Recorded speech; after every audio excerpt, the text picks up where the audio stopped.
Hey Griffins, Mr. M here with your April SEL video, and the pillar of the month for April is respect. So the first thing I want everyone to do is just take a little bit of time to think about what that word respect means. This is the word we use a lot here at school, and I know that you've all given some thought to this word before. So teachers, I'm gonna have you pause the video in just a moment. I have a couple of questions that I'm gonna put up, and I want everyone to just have a little opportunity to share some thoughts and ideas on these two questions. All right, so here's what the slide says. Respect, what is it, and how do you show respect? So teachers, go ahead and pause and let your students share some thoughts and ideas. Okay, so there are lots of different ways to show respect, and there's a lot of different ways to define that word respect. So one that I really like is up on the screen here. It says, letting others know that they matter. And that can apply to everyone and everything. So the way I wanted to think about this word respect this month is with a really common problem that a lot of you have already had to deal with in your lives, and the rest of you will probably have to at some point in your life if you haven't already, and that is gossip and rumors. So just to get us thinking about this and to make sure we all understand what these two words mean, gossip and rumors, we're gonna start by watching a quick video where we're gonna be hearing from some students, some kids, and they're gonna talk a little bit about what this means, how it's impacted their lives, and they're gonna share some stories and thoughts on gossip and rumors. Gossip is really when people talk about other people behind their back. Rumor can be something that's true or not true that can be spread by anybody. Gossip is usually between a couple of people, but it usually doesn't spread around. Rumors, it's like something happens and then someone tells someone about it and people start passing it on, and then it gets turned into something else that's completely inaccurate. Gossip is people talking about something that might be true in a rude manner or a secret manner.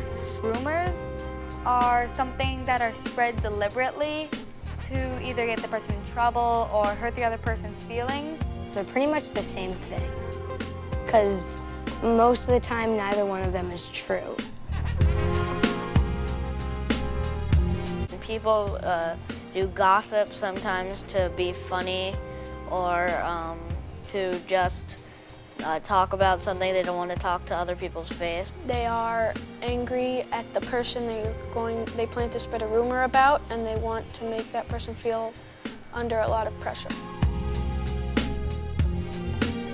They should ask the person the rumor is being spread about. Like if it's being spread about me, I would expect someone to come and ask me if that rumor was true. Don't tell it to anyone else. Don't make it spread quicker, because you don't even know if it's true, so you shouldn't start saying that it is. When someone asked me if it was true or not for a rumor, I usually said, no, it's not true.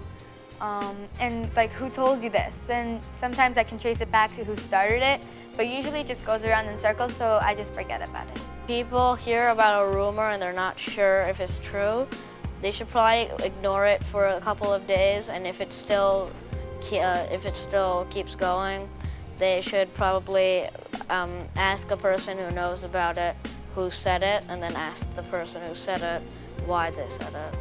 When I hear them, I'm usually shocked, and I say that that's not true, or where'd you hear that? Because it really hurts my feelings that people are talking about me behind my back and they couldn't say it to my face. I usually just try to get away from that situation. Kids, when they hear rumors, should really try not to spread them, but sometimes it's hard because even if someone else heard it and they're like, why didn't you tell me this?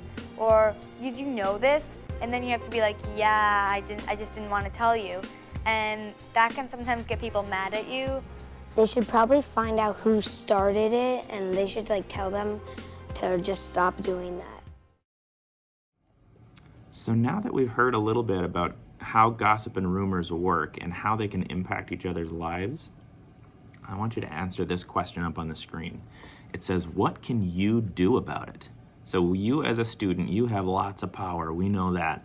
So what's something that you can do about this problem of gossip and rumors. So teachers, once again, I'll have you pause the video and let your students share some thoughts and ideas on what they can do about this problem.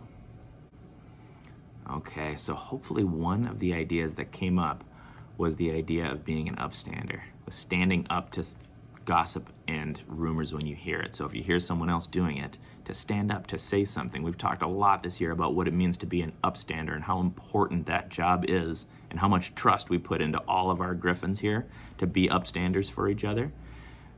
So that's a great tool that you can use if you hear other people gossiping or spreading rumors about people and you think it's going to be hurtful, that you can stand up to it. Another thing I wanted to think about today as well was, how do you make sure that you're not adding to it? How do you make sure that you're not spreading rumors, you're not spreading gossip? So to help you with that, I thought about a poem from a poet named Rumi, who lived in 13th century Persia, so what's now the country called Turkey. And he wrote something called the 3 Gates.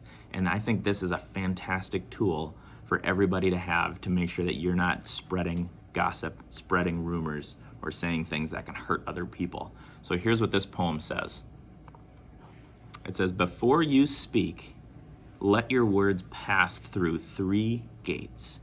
Is it true? Is it necessary? And is it kind? So this picture you see up on the screen, this is going to be your new class poster that's going to be coming to all of you. So this is going to be in every one of our classrooms. Before you speak, let your words pass through 3 gates. Is it true? Is it necessary? Is it kind?